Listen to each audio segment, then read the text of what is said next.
and hello everyone, and welcome back to my channel. Yeah, I don't know how you're all coping with the current situation with Corona. I'm finding it very stressful. I have OCD at the best of times, and right now my OCD is through the roof, to put it mildly. It's really bad, as kind of to be expected. I mean, if you've got OCD at the best of times around germs and contamination, and then something like this happens, yeah, it kind of goes without saying that your OCD is going to basically get really, really bad. So I can't even go into food shops at the moment. My dad is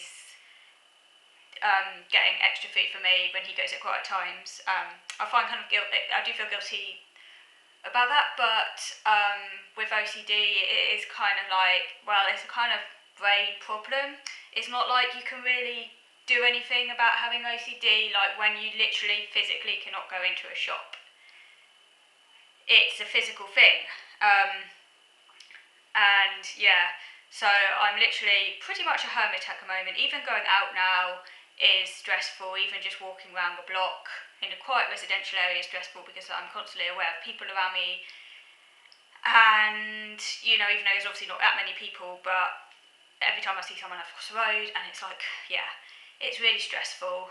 And I don't know how long it's going to last. But yeah, so I don't know how you're coping with it as well, but just let you know that, yeah, you're not alone basically, and it's a really hard time, particularly if you are autistic as well, have like mental health problems. Just have to hope that it's over soon. Anyway, in this video, I wanted to carry on talking about camouflaging and autism. I don't want to be doing lots of videos just about like Corona and stuff. I might do a video specifically on that and how I'm coping, but I quite like going on YouTube as a form of distraction right now, so I'm guessing that maybe some of you like to do that as well, and you probably don't want to hear someone going on and on and on about your current situation. You probably just want a distraction, but do let me know if you would like me to talk about that, because I'm happy to do that as well if you'd like. But in today's video, I'm not talking about that anymore. I'm talking about camouflage and autism, carrying on from what I was talking about last week, using my notes here.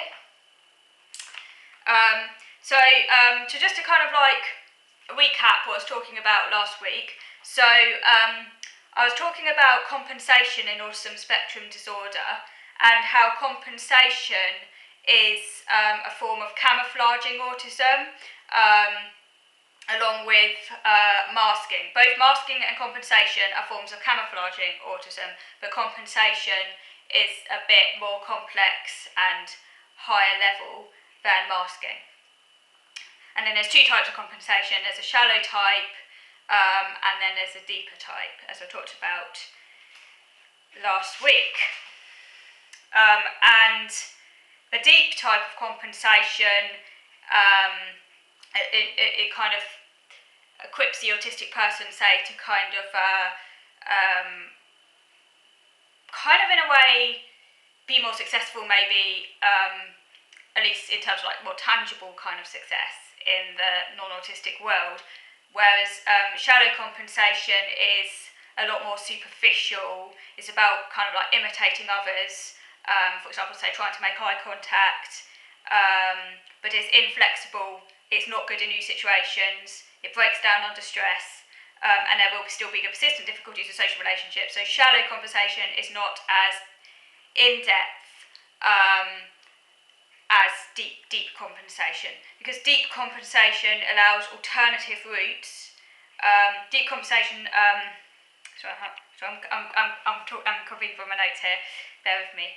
Yes, deep compensation enables alternative routes to good theory of mind performance, but it's a slower route, and it can rely on the sort of aspects of autism such as detail focus and exact memory, and it's a lot more flexible, whereas shallow compensation does not overcome the social problems. And as I was arguing in my previous video, I am at the shallow level because I still really struggle with forming any significant social relationships, and I have not really, and I still haven't really understood other people and how to understand other people. So I would say I'm still at that shallow level.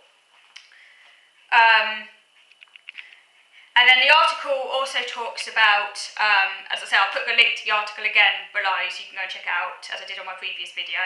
So I'm just reading out my notes really and just like commenting on them as well.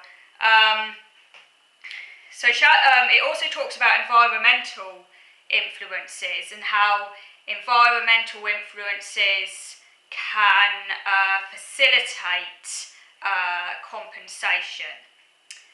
For example, scaffolding.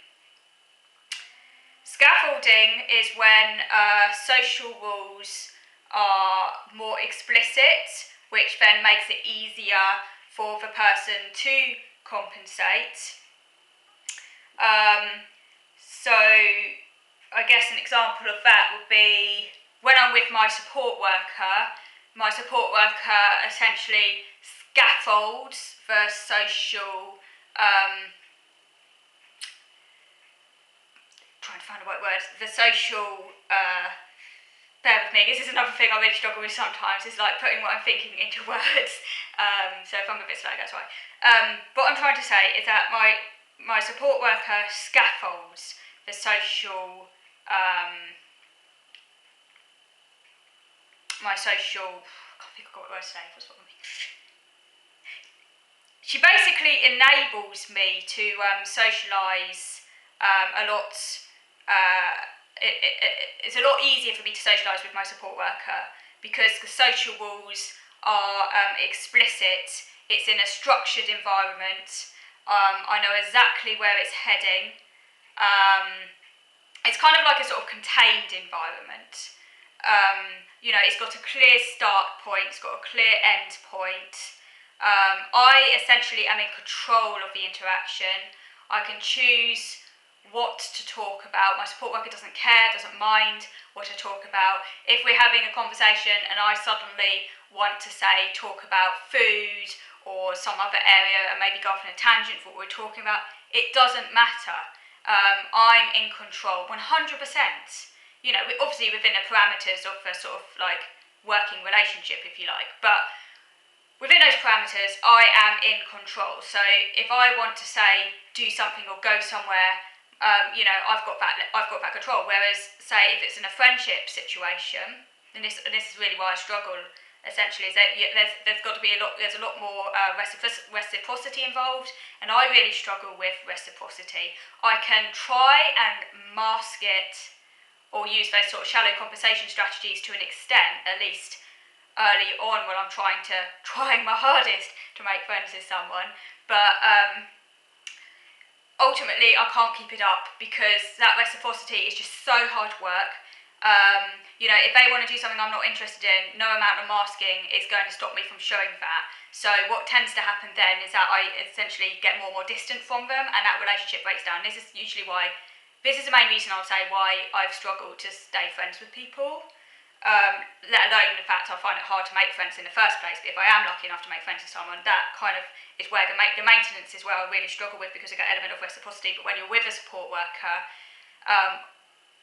or in another kind of like one-to-one, very kind of structured, rule-bound relationship, there is that scaffolding, that sort of like it's contained.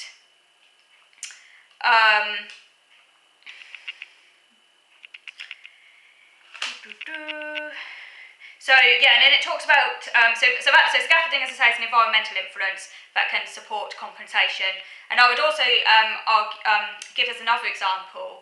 When I was growing up, my parents enabled compensation to some extent in the sort of more non-social areas that I struggled with. For example, organisation. I really struggled with I still do. But when I was at school, my mum would basically help me do my homework, but she kind of tell me what to write, and she'd help me like structure my essay. She'd ensure that everything was in my bag, that everything was ready for everything. I had everything I needed for school for next day. It was kind of like embedded in my routine that at a certain it was always the same time every evening. My mum would make sure I had everything in my bag for the next day, and she would do my homework with me. So that kind of helped me maybe to. I mean, I really struggled at school, but if I didn't have my mum doing all of those things, I think that my problems would have been even more evident. I mean, school was aware of them, particularly at primary school. You know, I'm aware of them to the extent, obviously, I got assessed and things like that. So these were problems that were, you know, I couldn't 100% compensate. They were really clear and obvious, you know, to teachers and things like that. But my mum obviously was doing a lot of background work, and particularly at secondary school, that helped me, I guess, maybe to just float under the radar, because my mum was doing all of that background organisation for me. So although you know, I had like I had to leave lesson once a week or so, right through until sort of like the end of year 9. And I had to have like special education needs support with a lady one day a week, because my mum was doing all of that background work. It obviously meant that I was making more progress than I actually was. So that was, I guess, another example, I guess, of scaffolding and kind of keeping a person below the radar. So it can actually backfire in a sense. Although in a way it's good if you have someone helping you do your work and things like that. It can backfire, because then, you know, the school can then just kind of like, oh, that person, you know, they're coping, when actually no, it was because I was only coping in inverted commas, because my mum was doing all that work for me. If she wasn't, then I would have completely, you know, nothing would have got done. But yes, there are other factors that can support compensation. For example, IQ. So if you've got a high verbal IQ, and I've got a high verbal IQ, particularly as an adult, that verbal IQ can help with compensation. But there's a question mark as to whether it actually supports compensation across all settings.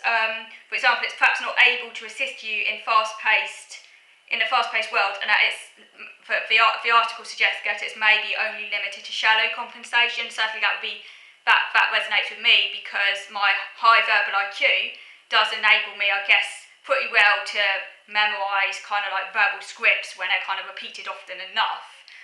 But it doesn't help me in those like ambiguous, fast-paced settings.